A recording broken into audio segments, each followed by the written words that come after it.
Mama wanafurahia maji na wanaendelea kukunywa maji iliyo mzuri, hakuna kukombana, tunakunywa maji, hakuna sasa wazee kutafuta wa mama mtoto.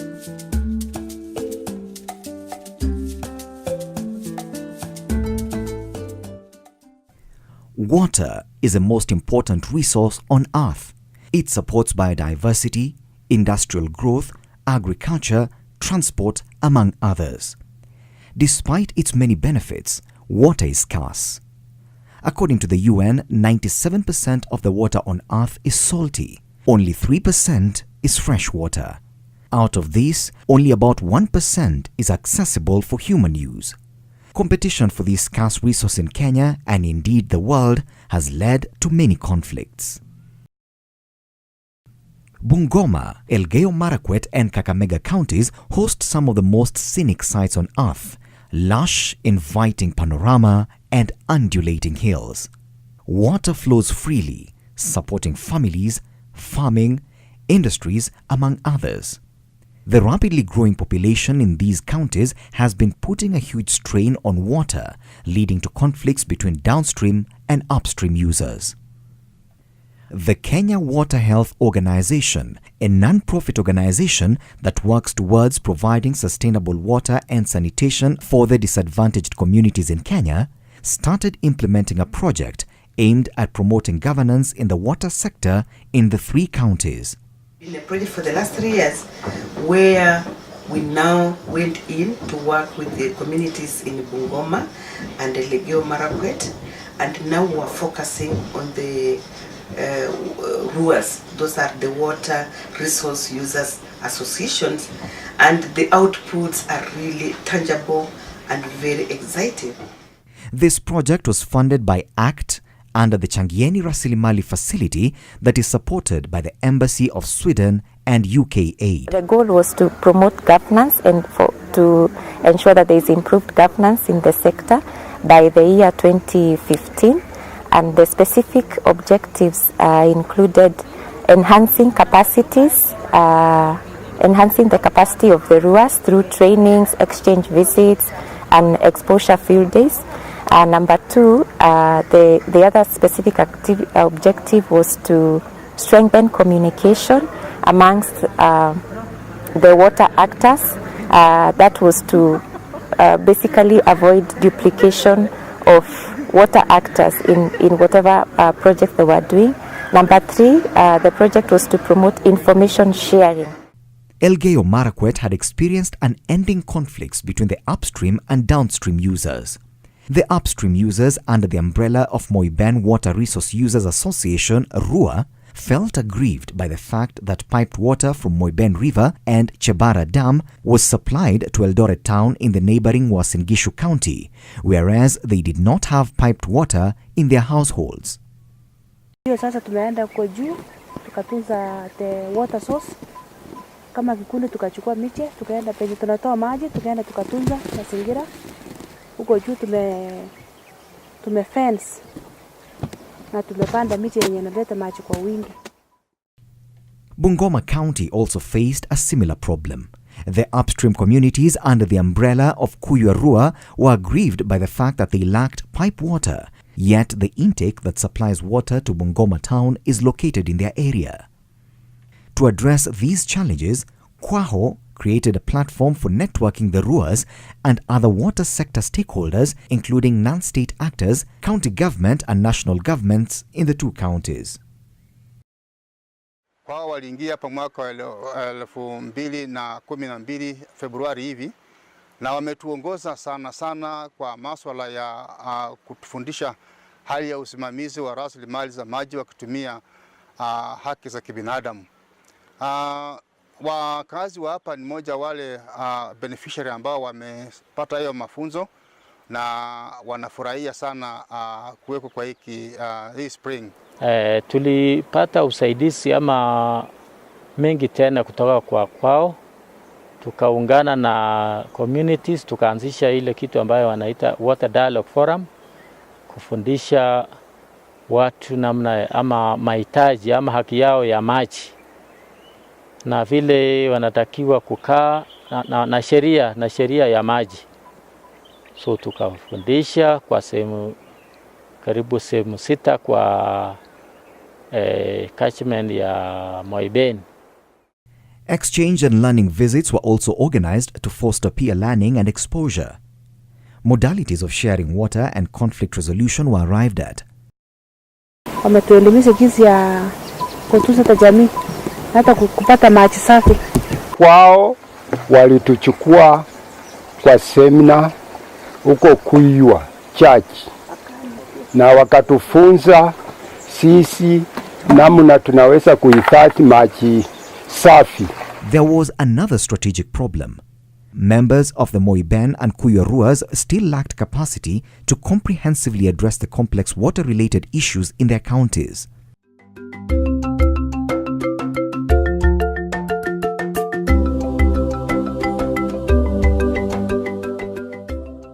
So we have had water dialogue forums with the local community, especially around Kaptamut. They were also empowered on mainstream human rights principles of participation, inclusion of the marginalized communities, transparency, as well as accountability. To build strong champions of conservation in Elgeyo Marakwet County, Kwaho empowered Moiben Rua to do proposals and linked them up with Water Resource Management Authority for funding. As a result, they established tree nurseries, protected springs, and undertook riverbank rehabilitation. Members wetu wa Rua walianzisha nursery hapa sehemu ya Jogo karibu na Chabara Center. Tukatuta miche, tuliuza miche mwaka wa 2013 na juzi mwaka wa 2014. Tuliuza miche zaidi ya 30,000 kwa kaunti ya Elgeyo Marakwet ambao walinunua kiasi. The Elgeyo Marakwet County Government bought tree seedlings from the Ruas and distributed to community members, therefore guaranteeing them a stable market. To further bolster the livelihoods of the target communities in Elgeyo Marakwet, Kwaho empowered them to undertake poultry farming. These interventions tremendously transformed the lives of the beneficiaries. Hapa sasa ni 150 ambapo tulipewa 14 mwezi wa 3. Sasa karibu wiki 3 imekuwa hapa. So kuku inaendelea vizuri na tunashukuru kwao. The target communities in Bungoma, on the other hand, got a reason to smile. As a result of capacity sessions conducted by Kwaho, targeting one of the Ruas, the target community wrote proposals to Water Services Trust Fund and was funded to improve water flow in 13 springs in the region. Namunua was one of the springs that were transformed. Tulipoanza hii spring haikuwa pale ilipo, ilikuwa hapa kidogo na ilikuwa inachotwa chini, maji yanachotwa tu chini. Sasa unaona kwamba hiyo hali ya kuchotea maji chini haikuwa hali bora kwa sababu haingezuia magonjwa, tena uharibifu ungetokezea, hata ilikuwa hatari. Out of the linkages also, they have been able to construct 13 springs through which about 36,865, that's 6,865 people are able to access safe water. And for us, this is very, very good in terms of the empowering the Ruas. As we started, the Ruas used to say that we are only training and talking about water but not giving water itself. But now they have been empowered to actually construct the springs and provide water to the community.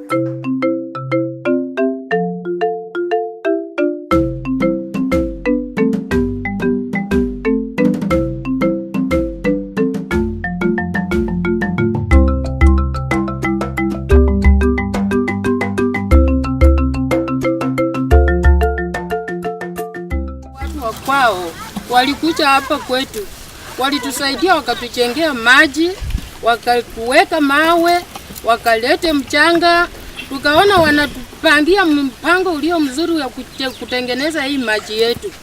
Tukafurahia, wakachenga maji, msongamano wa watu wengi sasa hatuna. Tunakunywa maji ile safi, sio ya matutu vile tulikuwa tunakunywa. Na wakati huu maji imetusaidia, hata watoto wetu sasa wanachota maji kwa wingi, watoto wetu wa shule wanakunywa maji mazuri, hata wamama wetu hakuna kukombana sasa. At the heart of water governance is a premise that decision makers are held accountable in the development and management of water resources and delivery of water services, and the recipients of the services are involved in all the relevant processes towards efficient, equitable allocation, access, and sustainable allocation of this resource.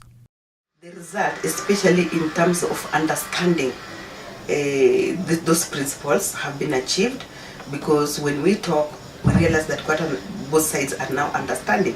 So KWAHO has been basically the facilitator, of course, through the funding partners, whom I'll acknowledge later on, to bringing them together for this common understanding.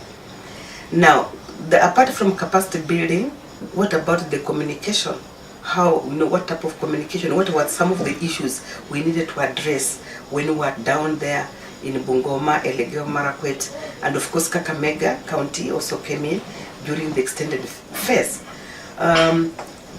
One of the things is this issue of communication, is that you need to keep on talking about it so that people can really understand. And especially the rulers, one of the obligations that they started doing is that, as much as it was their mandate, to do conservation of the natural resources like the rivers, to do irrigation, really conserve and do a lot of irrigation. If this becomes the norm, conflicts between upstream and downstream users will definitely be reduced. So, in essence, I would want to say that KWAHO should actually not withdraw completely. We still need them, especially to build the capacity of the communities to conserve the catchment areas, or the river catchment areas within the various counties. So on behalf of KWAHO, as we say that we have really achieved a lot in the last 3 years, in really one of those rare opportunities of using a human rights-based approach to governance, especially in the water sector. I would like to thank the Embassy of Sweden, who have been really the primary sponsors to our project, and the UKAID, and of course this funding has come through ACT. And of course ACT, apart from giving us money for programs, they really did a lot of close technical support, calling us for trainings, resource mobilization training, corporate governance training, and we're totally thankful to them. And we just wish this project would continue till we cover more counties than the ones that we've covered. Thankfully, KWAHO has shown the way, and other counties and organizations can borrow a leaf.